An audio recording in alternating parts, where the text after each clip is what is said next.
네, 여러분들 안녕하세요. 시사타파의 심층분석 시작하도록 하겠습니다. 오늘 목요일입니다. 벌써 한 주가 이렇게 빨리 가고 있네요. 이재명 대통령이 사실상 범죄와의 전쟁을 선포했습니다. 지금 범죄와의 전쟁을 선포를 하셨는데, 마약, 그 다음에 스캠, 사이버 도박, 국제적 불법 조직에 의한 초국가적 민생 침해 사건에 대해서 긴급 대책회의를 개최하고 총력 대응을 지시했습니다.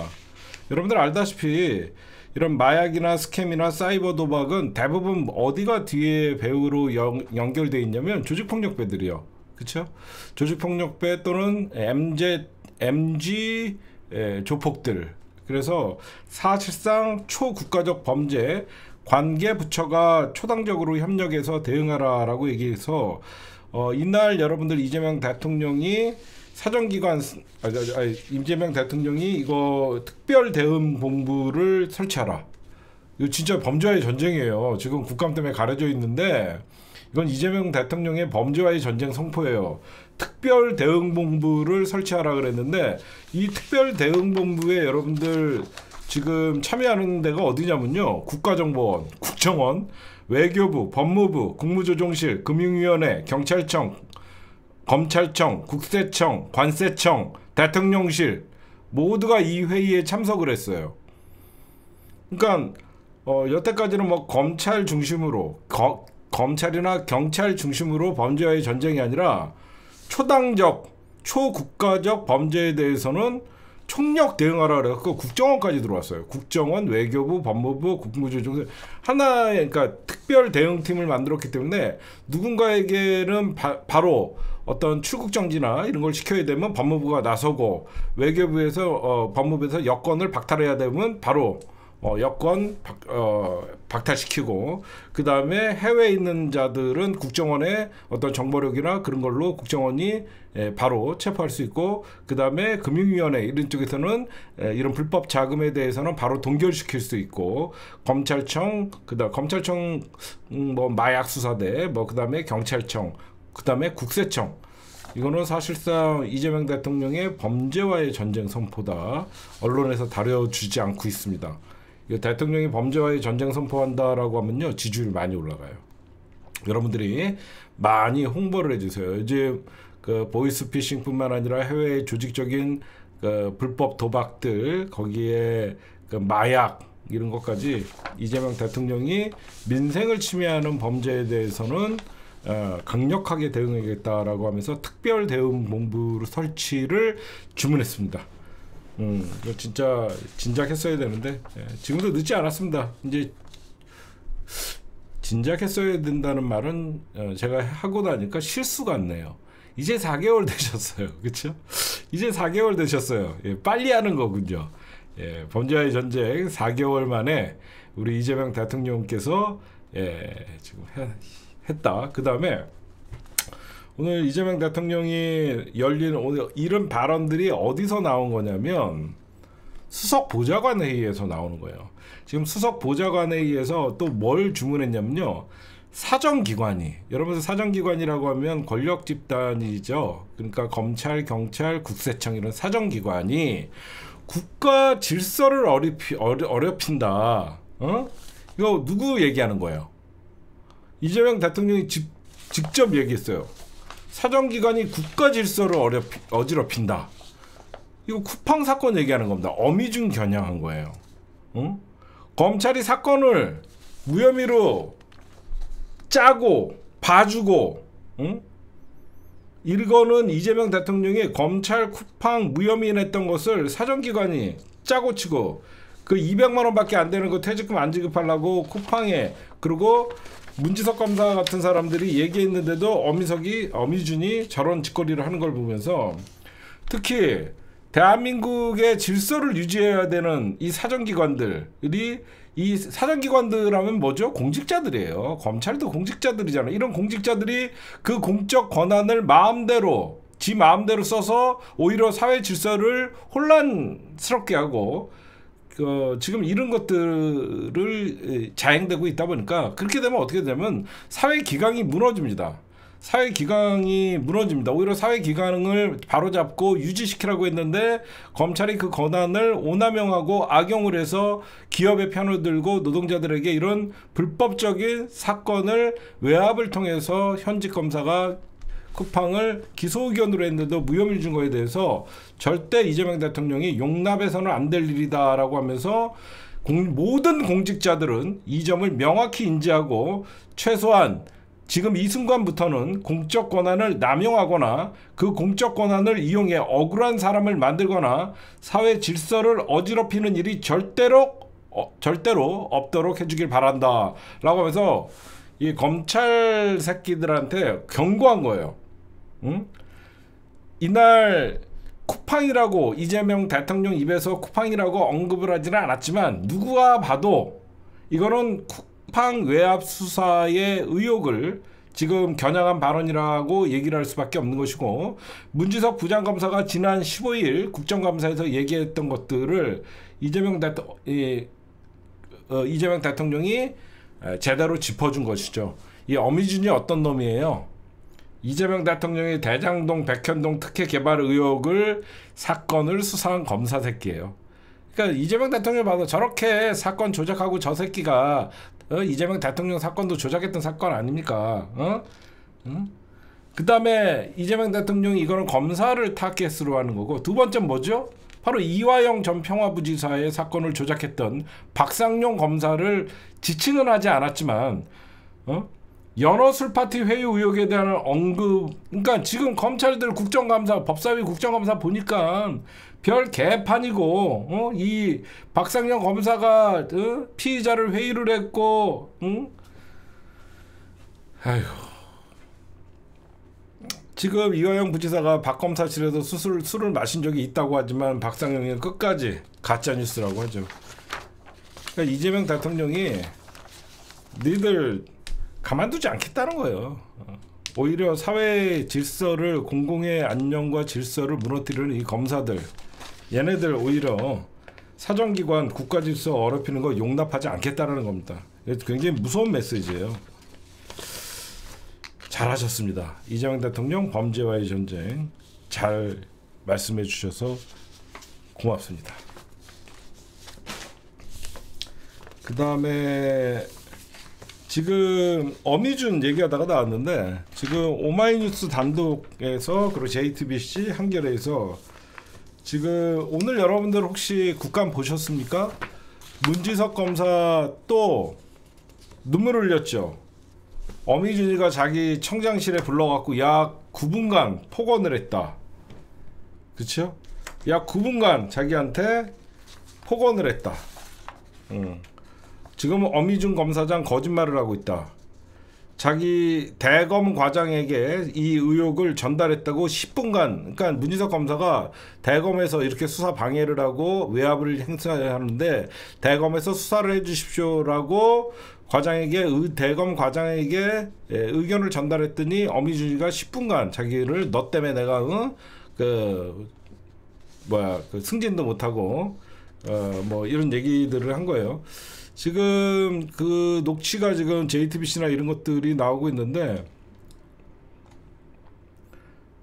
그 발언 중에 핵심만 여러분들에게 좀 보여드리면 요겁니다. 나는 검사장 승진 놓치면 어떻겠습니까? 이거 어미준이가 얘기하는 거예요. 나라고 윤석열 정부에서 잘 나가고 싶은 마음 없었겠어? 내가 그 정무수석 사건까지 다 하고, 정무수석은 누구냐면요, 홍철호 정무수석을 얘기하는 거예요. 지금 홍철호 정무수석을 여러분들 얘기하는 겁니다. 그때 법무부 대검에서 얼마나 난리치는지 그거 다 아시지 않습니까? 이게 무슨 말이냐면, 검찰에서 홍철호 수석을 검찰에서 조사를 합니다. 검찰에서 홍철호 수석을 조사를 하니까 박성재가 대검에게 난리를 친 거예요. 이거 해석이 좀 필요해요. 그때 법무부는 박성재를 얘기하는 거고, 대검에서 얼마나 난리치는지 그거 다 아시지 않습니까? 그때 박성재 법무부 장관이 부천지청장 잘못 보냈다고 검찰국장에 쌍욕하고 그랬어요. 법무부 장관이 부천지청 잘못된 길길이 날뛰는 걸 내가 전달도 안 하고 수사를 믿어주고 있었는데, 이 말은 뭐냐면요, 이 내용에는 어마어마한 게 있는 거예요. 검찰이 홍철호 정무수석을 수사를 하니까 박성재가 대검에다가 수사 외압을 가한 거예요. 제 말 맞죠? 제 말 맞죠, 여러분들? 이거 박성재 저거 구속감이에요. 박성재가 검찰이 홍철호를 수사를 하니까 굽네 치킨 사건, 굽네 치킨 사건을 개입돼 있는 홍철호를 검찰에서 수사를 하니까 왜 대통령실을 건드리냐라고 하면서 박성재가 대검에게 난리를 친 거예요. 저거는 박성재 구속감이에요, 저거. 이게 그 당시에 홍철호가 정무수석이었거든요. 그래서 이걸 여러분들 당시 수사팀이 결과적으로 어떻게 되냐면 홍 전 수석의 해병대 동기인 강아무개 씨만 기소하고 사건을 마무리했어요. 그래서 강 씨는 1심에서 벌금 500만 원을 선고받고 항소심에서 최종 확정됐던 사건입니다. 이 녹취록 보면 이 어미준이가 얼마나 윤석열 정부에서 잘 나가고 싶었고 검사장을 달고 싶어서 난리쳤는지. 이런 문지석 검사 같은 사람들이 진짜 검사더라고요. 겁나 자기가 창피하다. 이 문지석 검사가 여러분들 자필로 검찰총장한테 그때 대검에다가 무슨 편지를 썼잖아요. 뭐라고 썼냐면요, 5월 8일 날 조서 말미에 5월 8일 날 이 문지석 검사가 조사를 받았는데 이 조서 말미에 이런 말을 써요.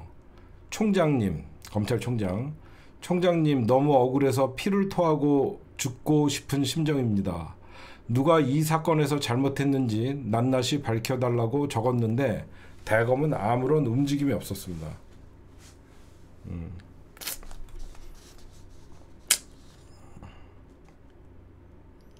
그럼에도 불구하고 10월 17일 날 어미준이가 검찰 내부망인 이프로스에 문지석이가 허위로 지금 악의적으로 글을 쓰고 악의적으로 주장을 하고 있다라고 하면서 뭐 무고로 걸겠다 이런 연병을 떨었어요. 이런 새끼들 반드시 여러분들 이런 세상이 우스워 보였겠죠 그동안. 윤석열 라인 하면 얼마나 우스워 보였겠습니까? 이재명 잡아야 된다라고 하니까 백현동, 대장동, 50억 클럽 제치고 이재명 대통령만 수사했던 이런 어미준 검사, 박상용 이런 자들, 저는 특검에서 제가 예전에 특검 시작할 때 이런 말씀을 좀 드렸죠. 특검의 성공과 실패는 당연히 윤석열과 김건희는 구속시키는 게 맞습니다. 얼마나 많은 검사들을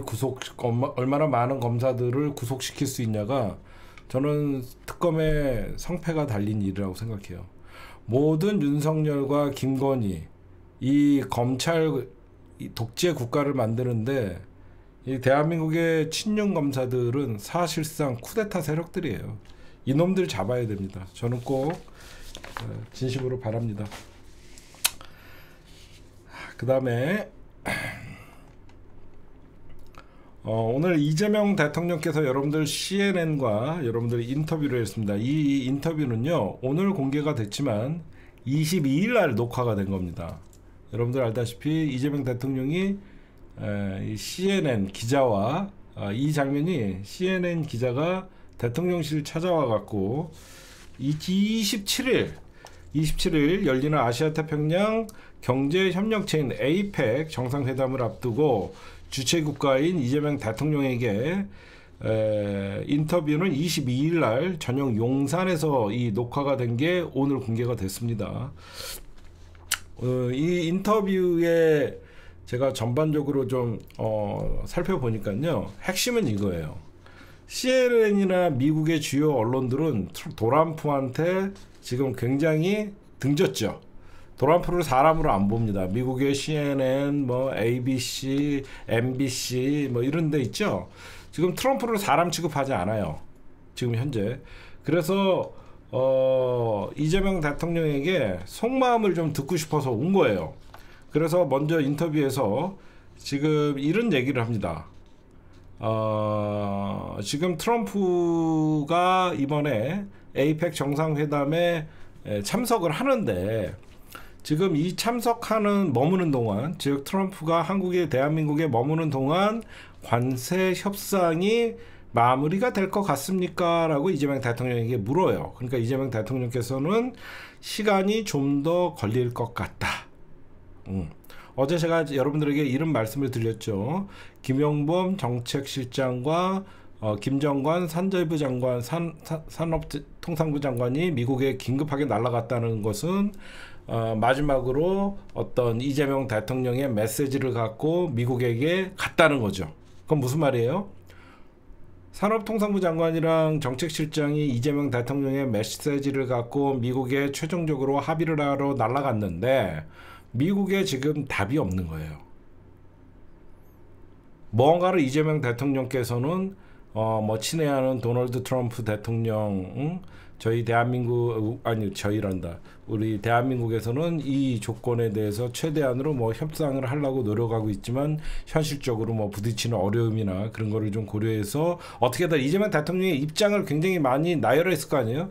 그럼 미국의 어떤 응답이 오거나 그런 대답이 있어야 되는데, 아직까지 이 녹화가 22일 날, 근데 22일 날 출국을 했기 때문에 일단은 22일 날 출국을 하고 22일 날 인터뷰를 저녁에 했기 때문에 아직 우리나라의 방미단은 미국에 도착하지 않았을 때죠. 그래서 내가 지금 미국에게 어떻게 보면 최종 제안이죠. 이재명 대통령께서 최후 통첩을 했는데, 미국에서 이걸 잘 받아들여질지는 모르겠다, 그런 의미가 있는 것이고, 그러다 보니까 이재명 대통령은 시간이 좀 더 걸릴 것 같다, 이런 말을 했어요. 네, 그렇게 된 거고, 이 진행을 맡은 이 기자의 이름이 뭐냐면요, CNN의 월 리플리 기자입니다.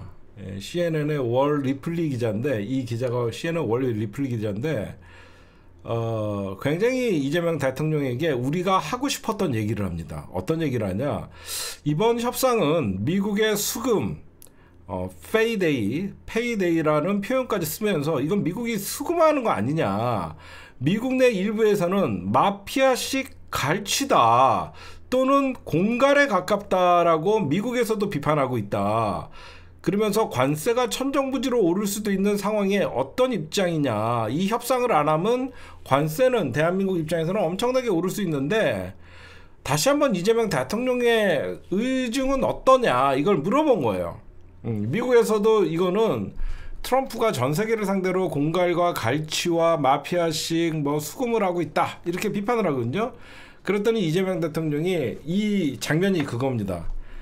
난처한 질문이 날라오니까 이재명 대통령이 쓱 웃음을 지으면서 이래요. 우리는 동맹국가입니다. 모두가 납득할 수 있는 합의에 도달할 것입니다. 우리는 동맹으로서 상식과 합리성을 공유하고 있기 때문에 사실상 기자가 원하는 답을 해주지 않았죠.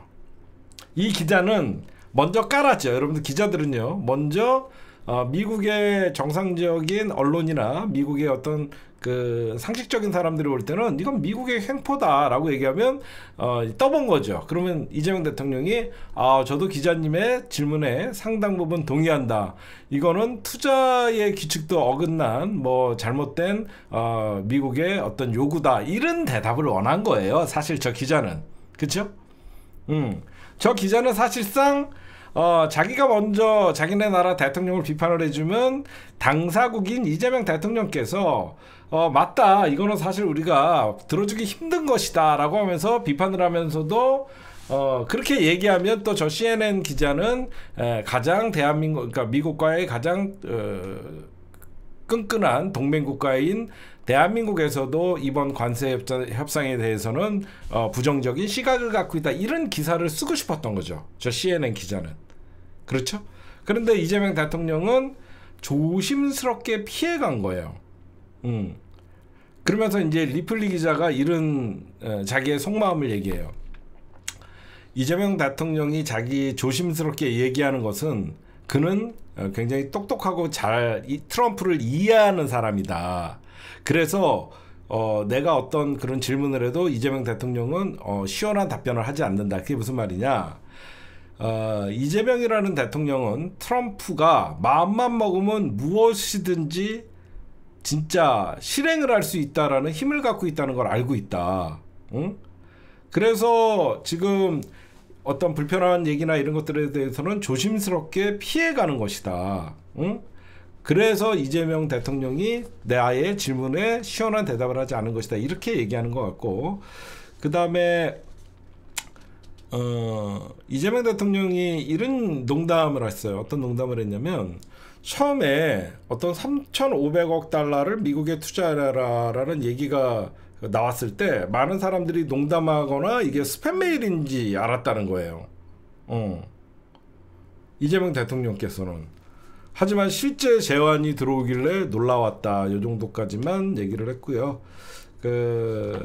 마지막으로 리플리 기자가 이런 얘기를 해요.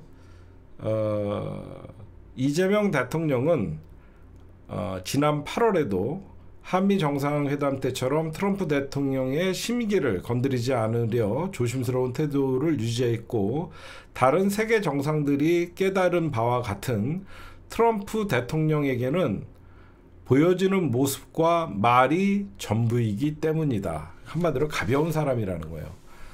트럼프는 그냥 열받으면 열받아 있는 거고, 그 다음에 그의 행동을 과격해 보이면 진짜 그렇게 하는 사람이기 때문에 트럼프에게 보여지는 말과 행동이 그대로이기 전부인 사람이기 때문에 오히려 이재명 대통령이 조심스러웠다라고 하고, 그러면서 때로는 무리한 요구를 받더라도 어떻게든 트럼프 대통령의 비율을 맞추고 칭찬을 해야 한다는 것은 이재명은 알고 있다라고 얘기합니다.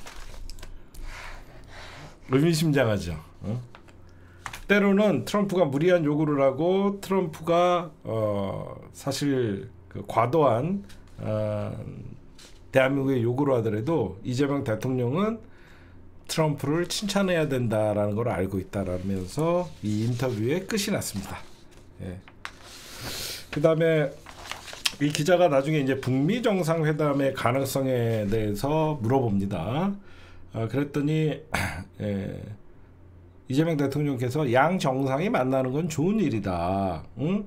가능성이 크지만 만날 수 있다면 전적으로 환영하고 적극적으로 지원할 것이다. 또한 트럼프 대통령이 세계 평화를 이루기를 원한다고 생각하고 그것이 제가 그에게 피스메이커 역할을 해달라고 사실 청한 이유다라고 얘기하면서, 그다음에 이재명 대통령께서 마지막 CNN 인터뷰 마지막에 만약에 김 위원장이 지금 이 인터뷰를 듣고 있다면 그에게 어떤 메시지를 전하고 싶냐는 질문에, 그러니까 리플리 기자가 이재명 대통령에게 지금 이 인터뷰를 김정은 위원장이 보고 있다라고 하면 뭐라고 한마디 하겠습니까? 라고 질문을 하니까 상대를 만나 대화하는 것이 많은 문제를 해결하는 첫 출발점이 될 것이다 라고 얘기를 했습니다. 네. 하여튼 여러분들 오늘 인터뷰를 여러분들이 다 본 것 같죠? 요 화면에 제가 좀 해설을 해드리니까 어떤 분위기에 어떤 대화가 오갔는지 여러분들이 아마 짐작이 좀 가실 거라고 생각을 합니다. 그래서 제가 이거를 좀 소개시켜 드렸고요. 네, 이재명 대통령께서 이제 29일 날 한미 정상회담을 여러분들 하기로 했잖아요. 근데 요즘 이재명 대통령의 워딩을 여러분들이 자세히 보면요, 정치인의 워딩은 그냥 넘어갈 워딩은 하나도 없습니다. 대표적인 게 뭐냐면 최근에 이재명 대통령께서 방산 4대 국가 선언을 했죠. 방산, 그렇죠? 우리나라 방산 기술을 세계 4대 국안에 들도록 핵심 기술로 키우겠다, 이런 것들.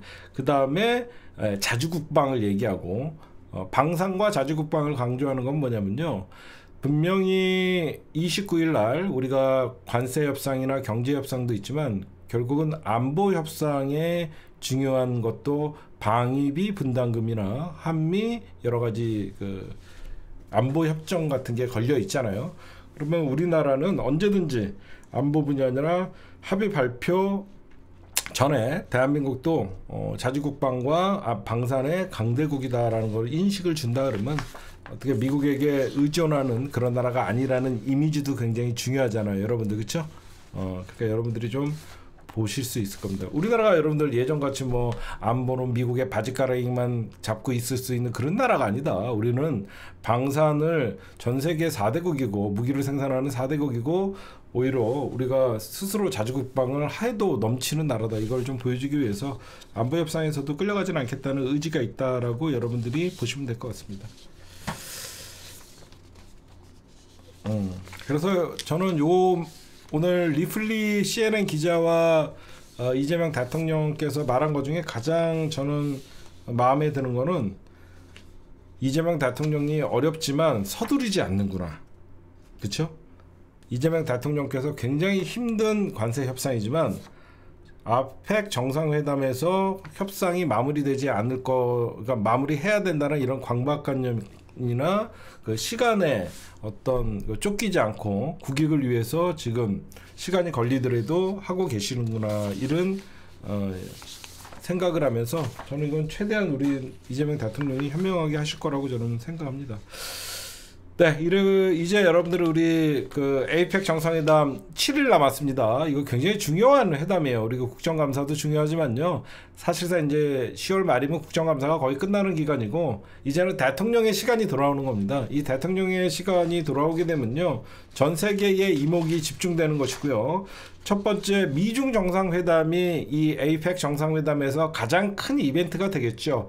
2019년 이후에 한 번도 만나지 않았던 트럼프와 시진핑이 6년 만에 대한민국 땅인 경주에서 정상회담을 갖는다라고 하면서 이 정상회담에서 과연 국제 통상 질서나 이런 것들에 대해서 두 패권 국가가 강대강으로 대치하면서 사실상 냉전 기류로 갈 것이냐, 아니면 미국과 중국이 언제가 그랬냐는 듯이 좋은 합의를 통해서 양국이 통상 질서를 새로 확립하느냐, 이런 것들이 전 세계에 이목이 집중되는 것이라서 이제는 대통령의 시간이고 전 세계가 대한민국을 바라보는 날이 된 것입니다. 두 번째는 이재명 대통령이 주최국의 대통령으로서 미국, 중국, 일본 같은 경우에는 극우의 다카이치가 지금 수상으로 지금 총리로 들어오면서 한미 정상회담, 한중 정상회담, 한일 정상회담, 잇따라 이재명 대통령이 만나면서 그 어떤 합의 또는 어떤 선언이 나올지 그런 것들도 예의주시를 해야 되고요. 세 번째, 어떻게 보면 이 이벤트가 더 세계의 이목을 끌 수 있는 트럼프와 김정은과의 돌발적인 만남이 성사가 될 것인가 안 될 것인가, 이것도 굉장한 큰 이벤트가 될 수 있고요. 그리고 마지막으로 전 세계의 엔비디아의 회장뿐만 아니라 전 세계의 굵직굵직한 회장들이 이번 경주에 모인다는 겁니다. 일례로 여러분들 보시면요, 거물급 기업인들이 경주에 직결을 하는데요, 28일 만찬을 시작으로 하루 이틀 사흘 나흘간 개최되는 CEO 서밋 공식 행사에는 젠슨 황, 여러분들 알다시피 엔비디아 CEO죠. 젠슨 황. 그 다음에 손정희 소프트뱅크 회장, 샘 울트먼 오픈 AI 회장, 기업인 1,700명이 참석할 것으로 예상되고요. 젠슨 황 CEO는 31일 CEO 서밋 기조연설에 나서고요. 그가 주관하는 특별 섹션도 있고요.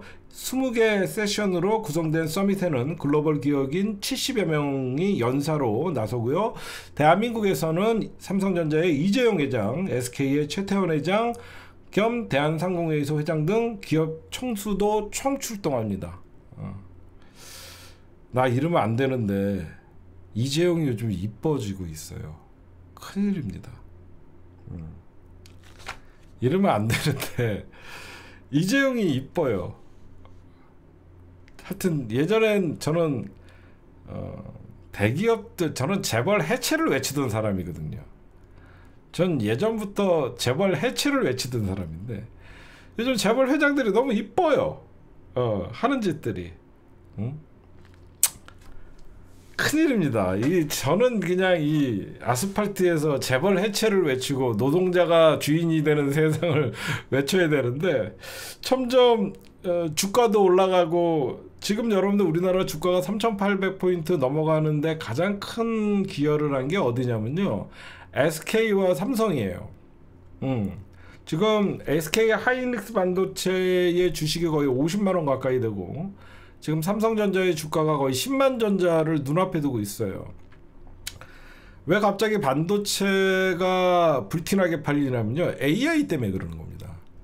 우리나라 그 반도체에 들어가면 D램이라고 하거든요. 이 D램을 생산하는 거는요. 삼성전자 하이닉스와 대만의 그 TCI인가요? TSIC인가? 그 업체밖에 없어요. D램을 생산하는. 근데 D램보다는 TSMC, D램보다는 딴 것들, 엔비디아나 이런 그 다른 분야의 반도체가 더 많이 호황을 누릴 줄 알았는데 갑자기 전 세계가 AI의 시대가 오면서 D램 반도체 생산이 불티나게 팔린 거였어요. 그래서 우리나라 지금 이게 2027년까지는 간대요. 이게 AI 시장이 지금 전 세계의 시장을 주도를 하고 있기 때문에 미국 마이크론이나 뭐 인텔 이쪽은 거의 소량이고 거의 90%를 D램을 우리나라에서 생산을 해요. D램은. 그러다 보니까 SK랑 하이닉스 주가가 올라갔던 거예요. 그렇게만 여러분들이 좀 보시면 될 것 같고, 그 다음에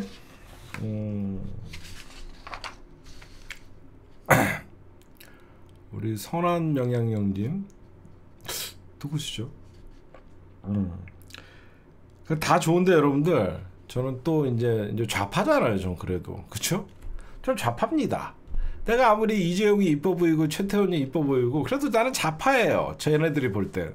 저는 이번에 이 트럼프가 오고 뭐 안보 협상을 하고 뭐 하더라도 이 소파 개정 안 하냐? 이거 해야 됩니다. 응? 진짜 우리가 이 주한미군 지휘협정이라는 이 소파 때문에 이 미군 범죄가 일어나도 아무것도 우리나라를 할 수 없고, 응? 이 소파 지휘협정 때문에 독일은 여러분들 미국이 독일에 주둔하고 있어도 방위비 분담금을 분담하지 않아요. 니네가 원해서 들어와 있으니까 니네 돈으로 알아서 하라고 합니다. 이 소파 지휘협정 때문에 우리가 실제로 방위비 분담 관련 조항사항이 없는데도 불구하고 특별협정이라고 그랬고 우리가 전부 지금 부담을 하고 있어요. 응? 그래서 저는 이 주한미군 지휘협정 소파 개정을 통해서 우리가 지금 미국이 용산기지나 여기저기 기지에서 얼마나 많은 환경 파괴를 합니까? 그러니까 미군 범죄 형사 관할권, 그 다음에 환경 오염의 책임, 그 다음에 기지 반환 문제. 이게 1966년에 체결된 이후 단 한 차례도 개정되지 않았어요. 1966년 법을 아직도 쓰는 겁니다. 이놈들이. 그래서 사용이 종료된 미군 기지의 반환 문제도 여전히 해결되지 않아요. 안 반환해요. 저것들 사용이 종료됐는데도 미군 기지 반환하지 않습니다. 그 왜 안 반환하냐? 반환 시점을 정하지 않았대요. 말입니까? 우리나라 땅인데 미군 기지가 언제까지 쓰고 언제 반환한다라고 정해져 있지 않기 때문에 반환을 안 합니다. 응?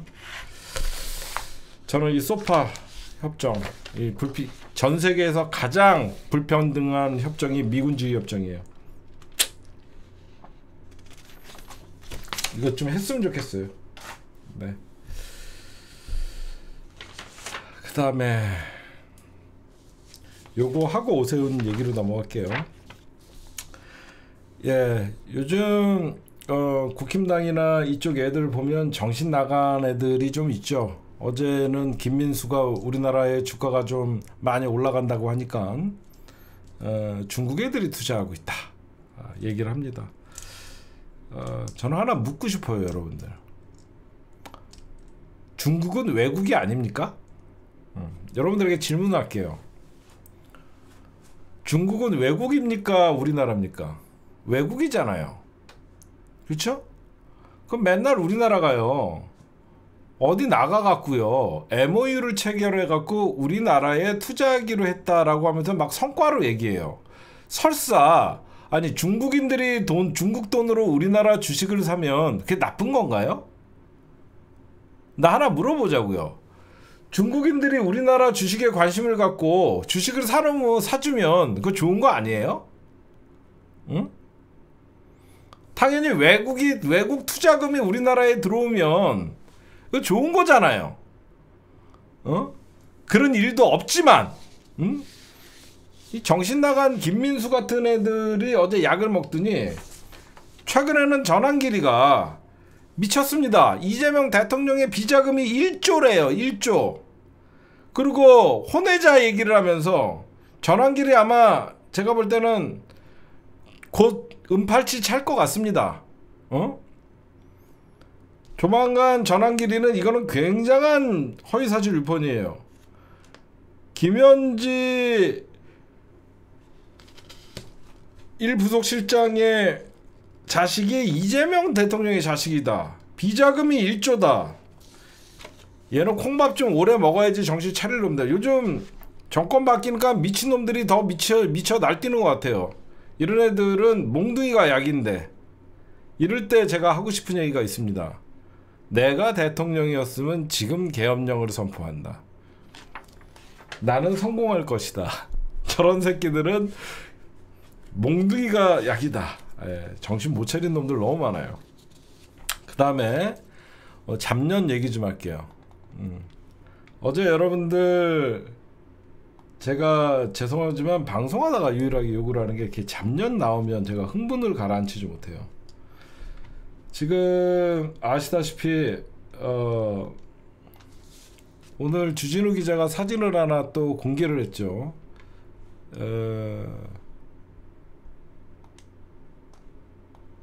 혼자 선글라스 끼고 연병하고 이거 보면서 참 어디 갔니 이거 사진.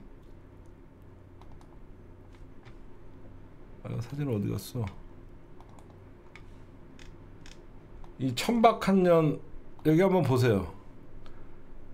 대한민국 어자에 처 앉더니 380만원짜리 디올 자켓 처 입고 혼자 경복궁에 가면서 선글라스 혼자 처 끼고 진짜 추악한, 진짜 옆에 노인네 하나 모시고 가갖고 이 잡것이 입은 게 이게 디올 자켓이래요. 이 여자 나이가 80이니까 그냥 뭐 그 뉴라이트 역사 뭐 그러니까 가갖고 같이 뭐 얘기를 들었겠죠. 이 처 입은 자켓이 이겁니다. 이게 반소매 자켓 380만원짜리래요. 380만원짜리. 네가 입는 거는 전부 홀복으로 보여 내 눈에는. 나는 김건희가 무슨 옷을 입든 다 홀복으로 보여. 홀복. 죄송합니다. 죄송합니다. 그냥 싸구려로 보여. 저 차를 찾아가 싸봐. 아우 진짜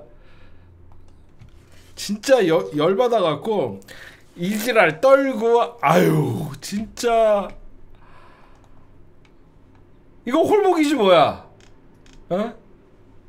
선글라스 쳐 끼고 짝다리 짚고 연병. 아이고 참 그냥 콩밥이나 처먹어라. 이 수준도 안 맞는 년이 뭔 놈의 대통령 행사하고.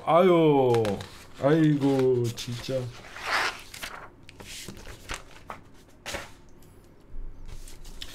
죄송합니다. 잠시 제가 흥분했습니다. 네, 요거하고 2부에 오세발이 얘기를 합시다. 네, 갑자기 영장 청구하니까 갑자기 20자리에 비번이 생각나는 사람이 있죠. 구속영장이 무섭긴 무섭나봐요. 우리 성근이는 여태까지 비번이 생각나지 않는다. 비번이 생각나지 않는다. 연병을 하다가 갑자기 영장 청구가 된다고 하니까 갑자기 비번이 생각나는 애가 있습니다. 그렇죠? 지금 국회 법사위에서 위증죄 고발로 지금 고발을 했고요. 여러분들 알다시피 비밀번호를 기억 못한다 취지로 증언하고 이종호를 모른다 하고 얘기했던 건 모두 위증에 해당된다라고 해서 국회 법사위에서 여러분들 고발을 했고요. 오늘 여러분들 구속 심사를 합니다. 이종섭, 임성근 오늘 밤에 구속 심사를 해요. 먼저 이종섭이랑 임성근이 둘 다 최상병 특검에서 영장을 청구한 건데 정재욱 서울중앙지법 영장부장판사가 오늘 7명 합니다. 7명 여러분들. 최병 특검은 여러분들 졸라 커요. 지금 누구누구 오늘 영장실질 심사판사라면 이종섭, 임성근, 유재은, 김동혁 유재은 전 국방부 법무관리관 있죠. 썰면 7접시 나오는 입술. 제가 안 그랬습니다. 얘기하는 얼굴 갖고 그러면 안 되는데 썰면 7접시 유재은 있죠. 그 여자가 있고요. 김동혁이는 누구냐면요. 전 국방부 검찰단장. 국방부 전 검찰단장. 그 다음에 박진희는 누구냐면 전 군사부장관. 그 다음에 김계환 전 해병대 사령관. 이런 구속 피의자라고 오늘 5명 지금 직권남용이라고 하는데 제가 보면 아마 거의 다 구속될 겁니다. 이거는 박정호가든 정재호가든 이거 다 구속될 거예요. 왜 그러냐면 얘네들은 군발이들이나 이쪽 애들은요 별로 신경 안 써요. 아니 얘네들은요 이 최병 사건이나 이런 사건들에 대해서는요 대부분 다 구속시켜요. 검찰이나 진해 제 식구 감싸기 소리 검찰 라인이나 판사 라인이 아닌 이쪽 애들은 다 대부분 다 구속시켜요. 대부분 유재은 전 국방부 다 군사보좌관 이런 것들은 다 구속시킵니다. 그래서 얘네들이 지금 최근에 박성재 구속 면하게 해준 거에 대해서 욕 안 먹으려고 할 거예요. 대부분 다 오늘 7명의 구속 여부는 향후 특검팀의 수사 방향이 정해지고요. 오늘 24일 새벽에 7명 어떻게 될지 이 중에서 전원 구속이 될 거라고 저는 예상을 합니다. 저는 전원 구속이 될 거라고 예상해서 사법부가 요즘 개혁안이 얘기 나오고 있는데 거기서 좀 나올 거라고 생각해요.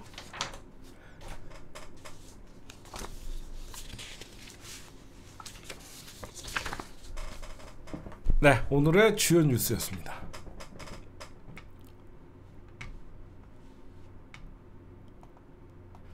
네, 여러분들 오늘 오세훈이가 행자부 국감에 나왔습니다. 서울시장으로서 한강 버스를 집중 추궁했는데 저는 오세훈이는 도라이라고 생각해요. 왜 도라이라고 생각하냐면 이거 우긴다고 될 일이 아닌데 오세훈이는 계속 한강 버스를 대중교통이라고 얘기합니다. 그렇죠? 대중교통이라고 얘기하는데 한강 버스로 마곡에서 잠실까지 2시간 7분이 걸려요. 응? 이 한강 버스를 타려 승차장까지 가는 시간이 또 15분에서 20분이 소요돼요. 지하철 이용 시 마곡에서 잠실까지 또 1시간이면 가는 거리를 거의 2시간 반이 걸리거든요. 이런 지적을 하니까 뭐라고 하는 줄 아십니까? 응? 교통이 꼭 빨라야 되나? 아침 출근이 무슨 관광길이냐 이 새끼야? 아무리 얼빠진 놈이라도 아니 교통이 꼭 빨라야 되니? 야 그러면 걸어 다녀 이 새끼야. 너는 왜 차 타고 다녀? 오세발이 너는 왜 차 타고 다녀? 빨리 가려고 차 타는 거 아니야? 그럼 뭐하러 교통이 꼭 빨라야 되니? 이 모질이도 아니고, 응? 무슨 아침 출근길이 사람들이 관광하냐? 2시간 반 걸려갖고 1시간 갈 거리를 가게? 그 시간에 그 직장인들 1시간이라도 더 집에서 아침잠 자려고 노력하는 거지. 아, 나는 오늘 한강버스를 꼭 탈 거야. 한강버스 출퇴근은 정말 좋아. 그래갖고 한강버스 타고 구명조끼 입고 2시간 반 전에 일어나갖고 출근을 해? 말 같은 소리를 해야지. 응? 정신 나간 놈입니다. 응? 이거는 국힘당도 어이가 없는지 욕하더라고요. 네, 오늘 진짜 주제는 그게 아니죠. 오늘 주제는 이거죠. 임자 만난 오세훈 정치생명 끝났다, 이겁니다. 오세훈 자리 뒤에서 웃고 있는 나국상, 오늘의 주제입니다. 서울시장 놀이는 아씨, 내 티셔츠 때문에 제목이 안 보여. 왜 그러냐, 여러분들에게 좀 간단하게 오세바리를 말씀드릴게요. 오늘 오세바리가 국정감사에서 제대로 얘기를 안 하던데, 오세바리는 분명하게 말씀드릴게요. 김건희 특검에서 피의자로 전환했습니다. 진작. 오세바리는 명태균 게이트 사건으로 지금 이미 특검에서 피의자로 전환돼 있고요. 지금 명태균 씨는요, 오히려 명태균 씨가 참고인이에요. 지금 사람들이 헛갈려하면 안 돼요. 김건희 특검에서 명태균은 참고인이고요, 오세바리가 피의자입니다. 그렇게 여러분들이 좀 아셔야 되고요. 그러면 오세바리는 왜 피의자냐? 2021년 서울시장 보궐선거 당시 명태균이 운영한 업체로 알려져 있는 미래한국연구소로부터 13차례 비공표 여론조사를 받고 이때 들어간 비용 3,300만 원을 오랜 후원자로 알려진 그 당시에 김모 씨로부터 대납했다는 의혹이라서 정치자금법 위반으로 오세훈이는 피의자입니다. 그쵸? 피의자예요. 그러면 지금 특검이 여러분들 알다시피 오늘 드디어 왜 갑자기 오세훈이의, 그러니까 오늘 혹시 명태균 나온 거 보셨어요? 내가 민망할 정도로 아파트 키 주십시오. 아파트 준다고 하시지 않았습니까? 세훈아, 빨리 키 드려라. 보통 아니더라. 우리 명태균 씨 보통 아니더라. 빨리 아파트 키 드려라. 왜 쓸데없이 아파트 준다 그랬다가 약속도 안 지키고, 명태균이 자신 만만하잖아. 그러니까 오히려 민주당의 윤건영 의원이나 이런 분들이 질의하다가, 지금은 제가 질의합니다, 막 오바를 하려고 하더라고, 명태균 씨가. 근데 여러분들에게 제가 딱 보니까 명태균이는 지금 분노와 자신감이 있더라고요.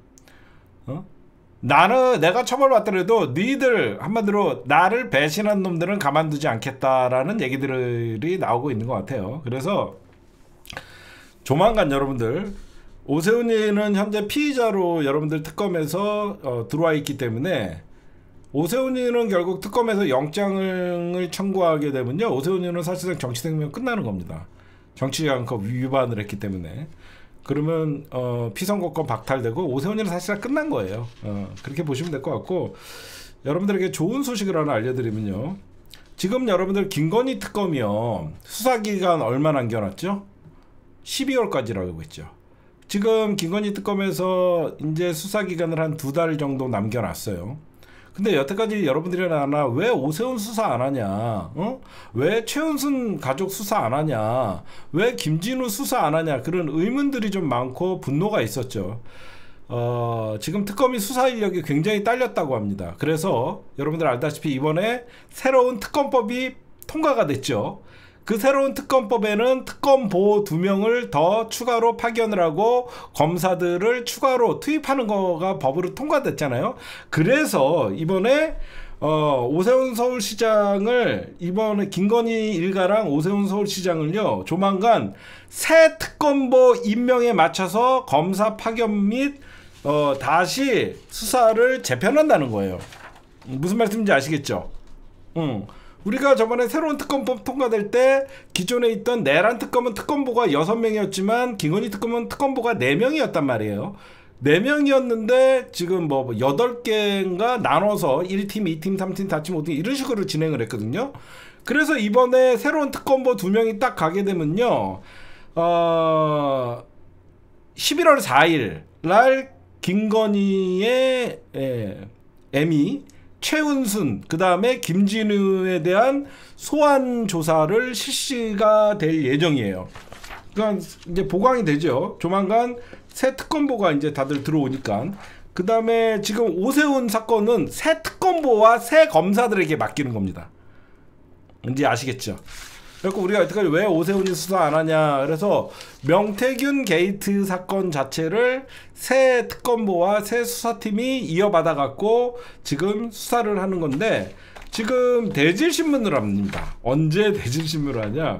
오늘 여러분들이 명태균 국감에서 나오는 거에 얘기를 들어보면 새로운 거에 대해서 얘기 안 하겠다라고 얘기합니다. 왜 그러냐면 자기가 새로운 사실을 얘기하게 되면 오세훈이가 특검에서 대질신문을 할 때 준비를 할 수 있기 때문에 자기가 새로운 사실에서는 얘기하지 않겠다. 과거에 이미 언론에서 보도된 거에 대해서 질문을 해달라라는 얘기를 했습니다. 여러분들이 아마 다 들으셨을 거예요. 그래서 명태균 사건을 수사하는 특검은 다음 달 8일 오전 9시 다음 달 8일 여러분들 대박입니다. 11월 8일 날 오세훈 대 명태균 대질신문이 일어납니다. 그래서 이때 현재 명태균은 오세발이를 7차례 만났다. 그 중에 6차례는 김영선과 같이 갔다. 그 와중에 독신자였던 김영선에게 오세훈이가 러브레터를 썼다. 뭐 이런 얘기까지 오늘 나왔어요.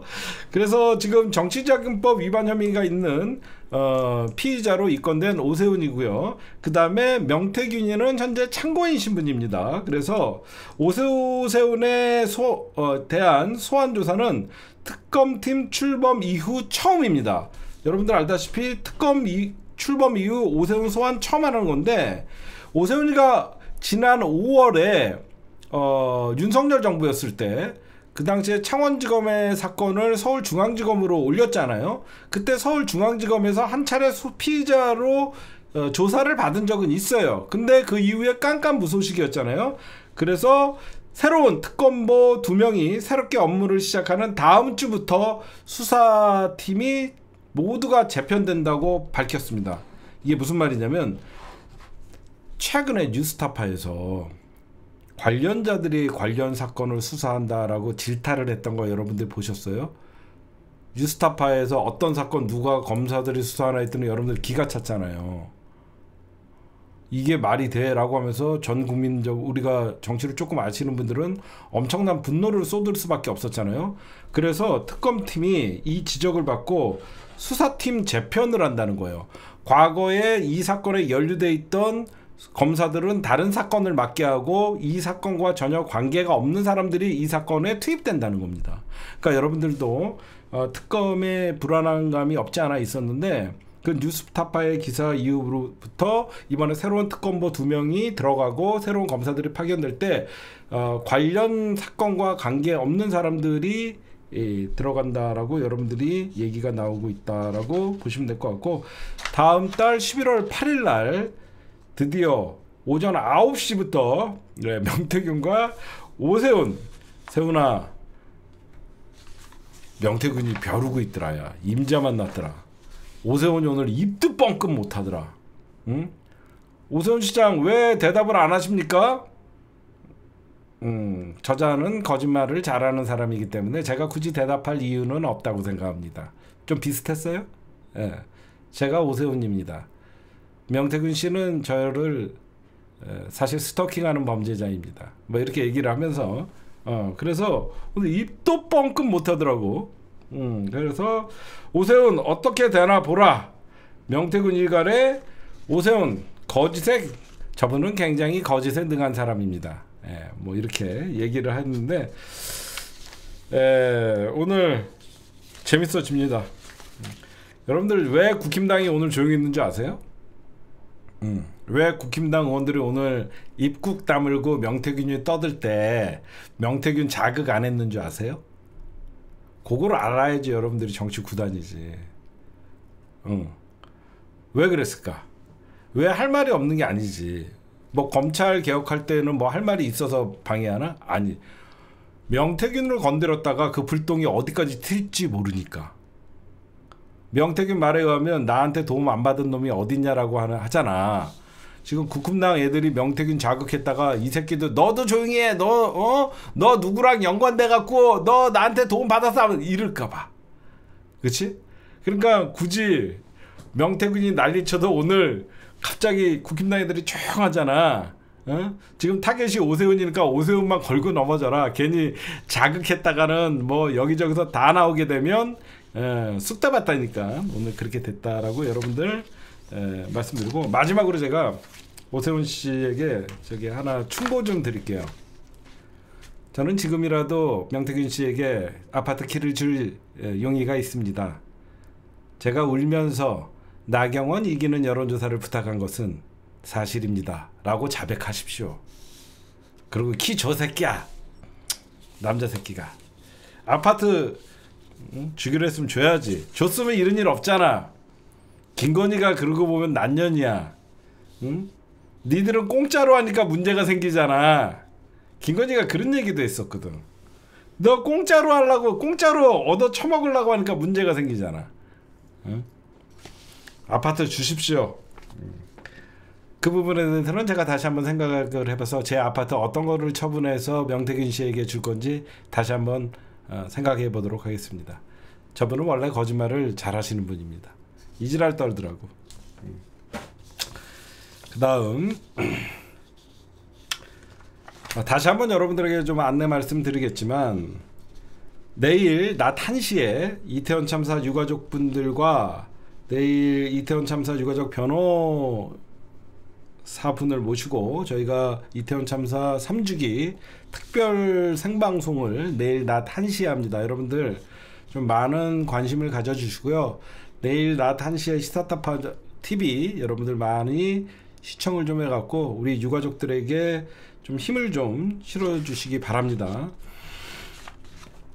오늘 이태원 참사 유가족분들께서요, 이재명 정부에게 너무 감사하다는 표현을 했습니다. 그 이유가 뭐냐면요, 이태원 참사 유가족 협의회가요, 이태원 참사 시민대책위가 23일 논평을 냈습니다. 오늘 정부 발표는 늦어도 너무 늦었다. 그러나 지금이라도 정부가 진상규명 일환으로 감사를 실시해 경찰과 지자체의 불합리한 행정과 문제점을 명확히 하고 이를 바로 잡고자 한 점에 의미가 있다라고 여러분들 말씀했습니다. 그래서 오늘 여러분들 아시다시피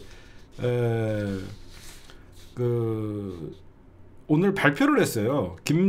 김영수 국무조정실 국무 1차장이 오늘 서울 종로구 정부청사에서 12구 이태원 참사 합동 감사 결과를 오늘 발표를 했습니다. 오늘 합동 감사 결과를 발표를 하고 그 결과를 발표하니까 그 감사 결과가 어떠냐?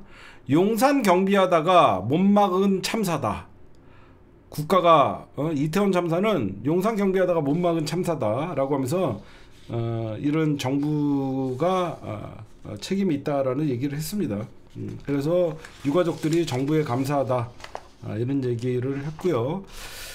정부는 이재명 정부는요, 이재명 대통령이 6월에 취임하자마자요 7월 23일 합동 감사 태스크포스를 만들었었고요.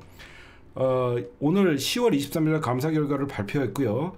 감사 결과는 여러분들에게 좀 소개를 시켜드리면, 참사 당일 대통령실 인근 집회 관리를 위해 경비 인력이 집중 배치된 탓에 이태원 일대는 인력이 배치되지 않은 사실이 있었다라고 발표를 했고요. 합동감사원 TM플은요, 참사 대응과 후속 조치 과정에서 책임이 있거나 비위가 확인된 경찰, 용산구청, 서울시청 관계자 등 62명, 62명에 대해 징계를 요구할 계획이다라고 발표를 했고요. 그래서 유가족들은 감사 결과 가운데 특히 참사 이후 3년 동안 기관들의 책임을 묻지 않았던 상황이 나은 결과를 짚었고요. 유가족 협의회는 발표에 따르면 합동감사 이전에 각 기관들은 자체 감사로 솜방망이 처벌을 하거나 징계하지 않았던 경우가 많았고, 용산구청은 애시당초 감사 자체를 하지 않았다고 하면서 그 결과 책임이 확인된 주요 공직자들이 아무런 조처 없이 이미 퇴직하거나 징계 대상에서 제외됐다라고 울분을 토했고요. 이번 정부 참사 결과는요, 참사의 원인과 지자체의 대응에만 지자체의 문제에 대해서 말을 했고요. 그다음 수습 과정 이런 것들 내일 그러니까 오늘 참사 결과를 정부가 발표를 했는데 내일 유가족들의 입장을 제가 좀 직접 들어보고요. 어떤 미비한 점이 있는지 다시 한번 찾아보도록 하겠습니다. 유가족들은 이런 얘기를 해요. 윤석열, 이상민, 오세훈도 이 참사의 조사의 대상이다. 이분들도 조사해야 된다라는 입장이 있다라는 걸 여러분들에게 전해드립니다. 그 다음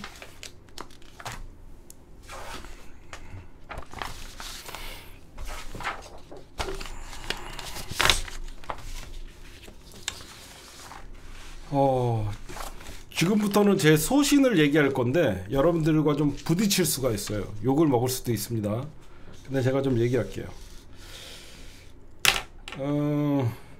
좀 민주당 의원님들 부동산에 대해서 그냥 일절 얘기하지 마세요. 복귀왕 의원이 15억이면 서민 아파트 아니냐라는 이런 말 좀 하지 마세요. 이런 얘기 쓸데없이 왜 합니까? 15억 정도면 서민 아파트 아니냐? 좀 부동산에 대해서 어설픈 얘기 좀 하지 마세요. 그 다음에 집값 떨어지면 사라. 여러분들에게 좀 욕먹을 각오로 좀 물어볼게요. 집값 떨어지면 사라가 욕먹을 말인가요? 나 솔직히 이해가 안 가서 그래요.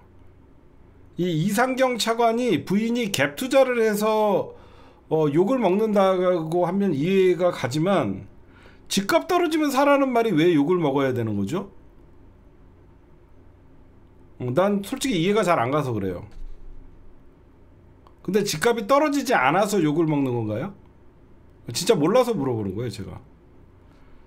이게 여기저기서 난리가 났더라고. 근데 안 떨어지니까 안 떨어지는데 정부는 저렇게 태연하게 집값도 못 잡으면서 집값 떨어지면 사라라고 얘기하니까 그분들이 화난 건가요? 안 떨어지니까 내가 좀 잘 이해를 못했나 싶어갖고, 그래서 뭐 여기저기서 집값 떨어지면 사라 발언이 막 비판 사퇴 막 얘기가 나오게, 아니 갭 투자한 거에 대해서는 당연히 욕을 먹어야 되지만 이 발언의 문제가 뭔가 좀 볼라. 그냥 비아냥된다고. 지금 집 비쌀 때 사지 말고 집값 떨어지면 사라, 이렇게 국토부 차관이 책임감 없이 얘기했다. 그렇게 하면 이해가 가네요.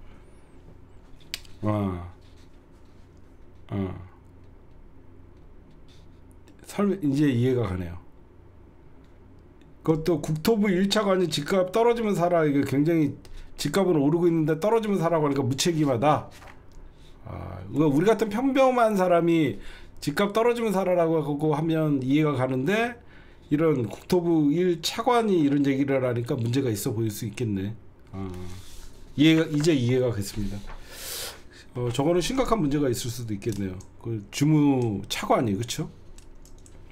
뭐 강 건너 불 구경하듯이 그렇게 얘기하니까 문제인데, 지금 대통령실에서 저 이상경 국토부 1차관의 문제에 대해서 지금 국민 목소리에 엄중히 기울이고 있다.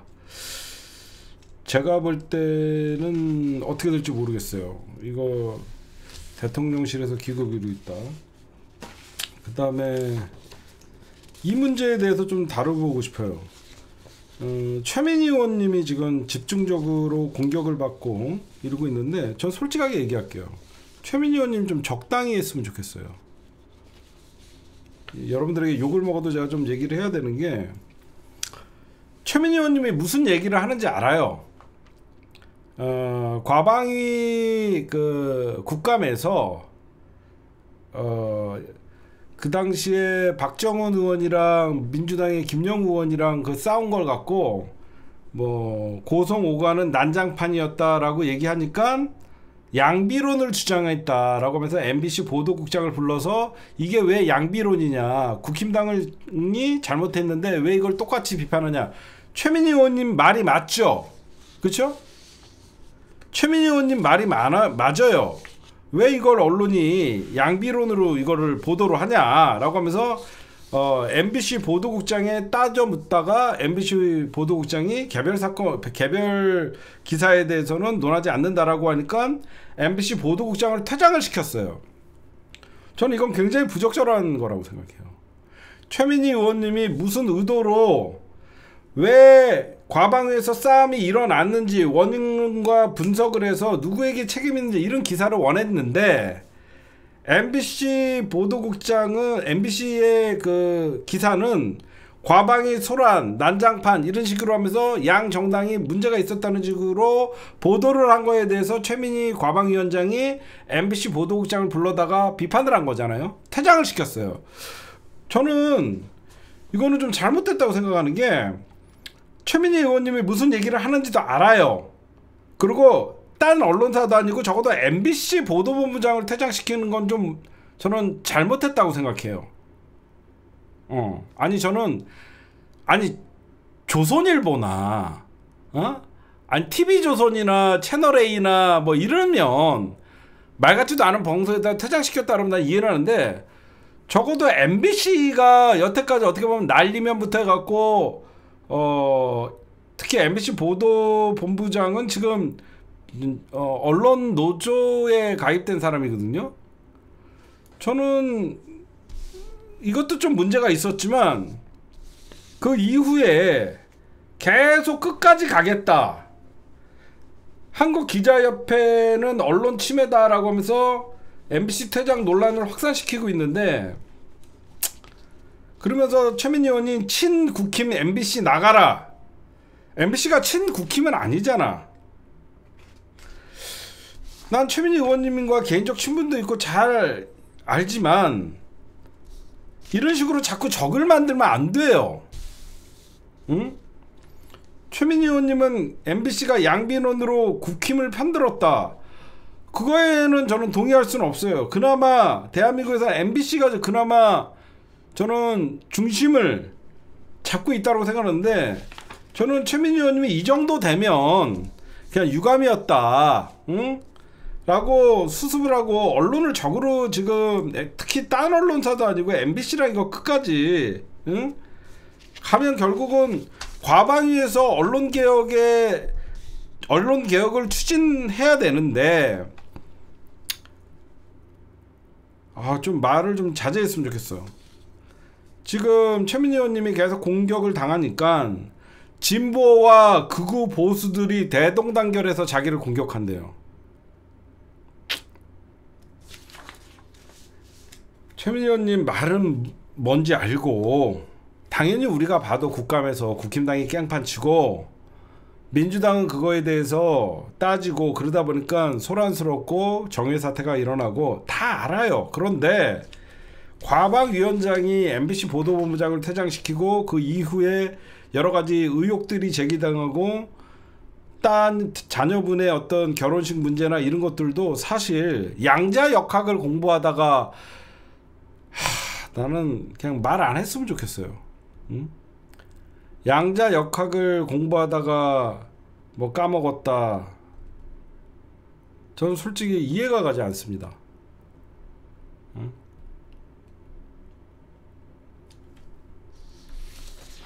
이럴 때는 적당히 유감을 표명을 하고 이거 왜 그러면 민주당 전체까지 지금 민주당도 예의주시를 하고 있어서 저 최민희 의원님을 위해서 말씀드리는 거예요. 이 정도 하셨으면 된 거예요. 응? 언론 개혁을 추진해야 되는 분이신데 과방위원장이라는 것은 굉장히 중요한 자리입니다. 응? 지금 언론 개혁을 결국은 국회에서 입법으로 해야 되는데 지금 모두를 적으로 돌리면 안 돼요. 어쨌든 안타깝습니다.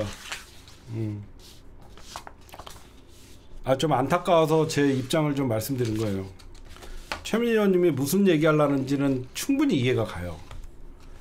왜 언론은 국회에서 난장판은 소란이 벌어지고 정해 사태가 벌어지면 왜 양비론으로 욕설과 고성이 난무한 국감장 이런 식으로 언론에 기사를 쓰냐 이거죠.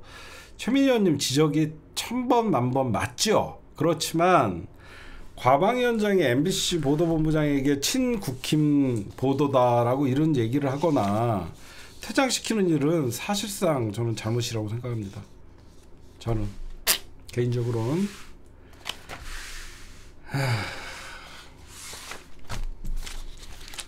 최민희 의원님 혹시 제 방송을 듣는다면 서운해하지 마십시오. 때로는 한 발짝 뒤에서 화를 삭히는 것도 나의 자존심이 좀 상하더라도 이재명 정부를 위해서라도 한 발짝 물러나는 것도 그것도 멋있는 거예요. 그런 말씀을 좀 드리고 싶어요. 제가 여러분들 어떤 칼럼을 보다가 너무 공감되는 칼럼이 하나 있어서 여러분들이 좀 마지막으로 좀 소개시켜 드리겠습니다. 지금 여러분들 이제 고령화 시대, 장수 시대, 뭐 100세 시대죠. 여러분들은 몇 살까지 살고 싶으세요? 좀 하나 좀 여쭤보고 싶어요. 여러분들은 기대 수명이 몇 살이죠? 나 진짜 물어보고 싶어서 그래요. 여러분들은 기대 수명은 몇 살이에요? 75, 200, 80, 125, 65, 90, 80. 대체로 80 이상 이렇게 120살 뭐 나오죠. 여러분들 저도 한 80살까지는 살아야 되지 않나 이런 생각을 했거든요. 그리고 뭐 요즘 막 100세 시대라고 사람들이 상상을 하잖아요. 이 말을 들으면 여러분들 생각이 좀 달라지더라고요. 오래 산다는 것은요, 오래 늙어가는 거래요. 나 그 말이 너무 슬펐어요. 우리가 여러분들 100살까지 산다고 하면요, 거의 우리가 20년 동안은 거의 힘 하나 쓸 수 없는 그런 상태로 20년을 쓰는 거예요. 사는 거예요. 그런 생각 해보셨어요? 오래 산다는 것은 더 오랫동안 늙어간다는 거예요. 그래서 죽음보다 사람이 두려운 게 늙는 거라고 하잖아요. 최민희 욕하지 마라. 좀 정신 좀 차리고, 그 정신이 안 들면 저기 가고 바카스 하나 좀 쳐마시고 돌아와갖고 얘기해. 지금 최민희를 욕했는지 어떻게 했는지 그래야 그 정신이 귓구녕에 귓구녕에 이해가 안 가면 제가 갖고 바카스나 좀 하나 마시고 와. 이해가 안 가면. 그래서 저는 이 말이 죽음보다 늙는 게 두려워. 오래 산다는 것은 더 오랫도록 늙어간다는 것이래요. 제가 고령에 저희 어머니를 모시고 있다 보니까 진짜 그런 모습을 보거든요. 진짜 저희 어머니는 집에서만 왔다 갔다 할 정도의 그 걸음걸이를 밖에 못해요. 밖 외출을 거의 못 하시거든요. 그럼 20년 동안 외출 못하고 집에서만 있으면 얼마나 답답할까.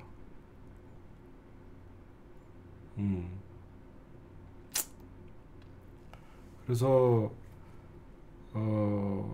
참 다시 한번 생각하게 되는. 그리고 나이가 여러분들 80 이상 되니까요, 제가 보니까 주변에 왜 늙으면 외로워지나 했더니요, 친구들이 다 죽잖아요. 그러니까 내가 만약에 어떤 분이 아까 120살까지 살고 싶다고 하신 분이 있었죠. 120살까지 사시면요, 형제들 이미 다 없고요, 세상에. 주변에 친구들도 아무도 없어요. 그래서 제가 생각해 보니까 장수가 행복이 아니구나. 인간의 수명이 정해져 있기 때문에 장수가 결코 행복은 아니구나. 그런 생각을 좀 한번 했어요. 그래서 오래 산다는 것은 더 오랫도록 늙어간다는 것이다 라는 어떤 컬럼을 보면서 죽음보다 늙는 게 더 두려운 현실이다 이런 얘기를 들어보니까 좀 공감이 가서 여러분들에게 소개시켜 드렸고, 어떤 분이 80살까지 건강하게 90살까지 건강하게, 그쵸, 건강한 게 최고인 것 같아요. 사는 날까지 건강하게 여러분들도 잘 지내시기 바랍니다. 아프지 마세요. 제가 오늘 준비한 심층 분석은 여기까지입니다.